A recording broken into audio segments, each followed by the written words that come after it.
are real. It was a quiet Tuesday evening in New York when Cardi B's phone buzzed. She glanced at the screen, saw Nicki Minaj's name, and hesitated. Their history was complicated, public spats, tense interviews, and fan wars, but lately, they'd been working toward a fragile peace. "Yo, what's good, Nicki?" Cardi asked, her voice guarded. Nicki's tone was calm, almost maternal. "Belcalis. I had to call you. I've been watching from the sidelines, and sis, I see you hurting. We need to talk about Offset." Cardi froze. Nobody dared to speak so directly about her marriage. But Nicki, with all her experience, seemed different this time. "Listen," Nicki continued, her Trinidadian accent sharper as emotion rose. "I've been there, sis. Men in this industry, they'll love you one minute, and embarrass you the next.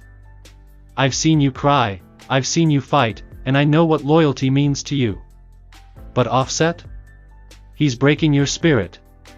Cardi exhaled heavily. "Nicki, you know it's not that simple.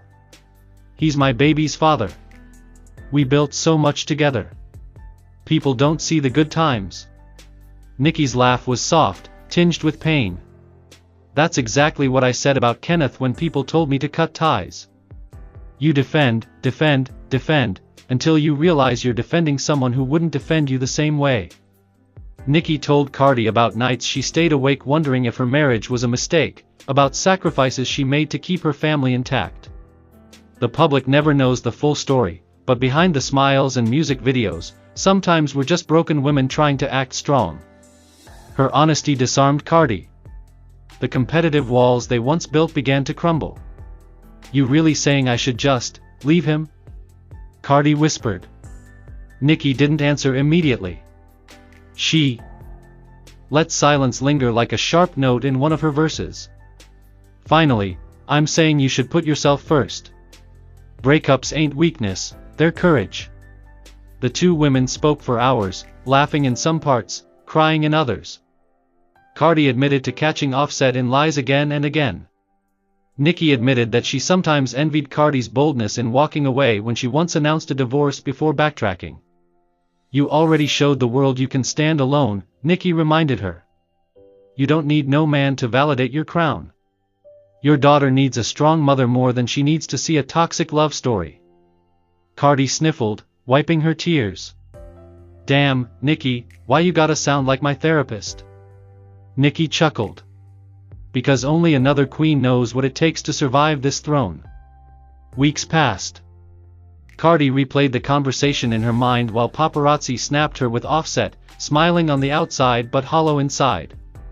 Every argument reminded her of Nicki's words, "Breakups ain't weakness, they're courage." One night, after yet another betrayal, Cardi picked up her phone and texted Nicki, "You were right. I'm done." Nicki responded almost instantly, "I'm proud of you. Don't let the world spin this into drama. Tell your story before they do." Months later, Cardi sat in a studio, pouring her pain into lyrics.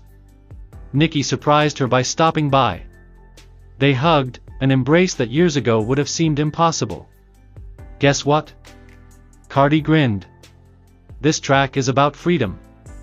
No subliminals, no shade. Just me taking my life back." Nicki smiled knowingly. "That's the Cardi I wanted to see. Independent. Untouchable." The world didn't know about that late-night phone call that sparked Cardi's decision.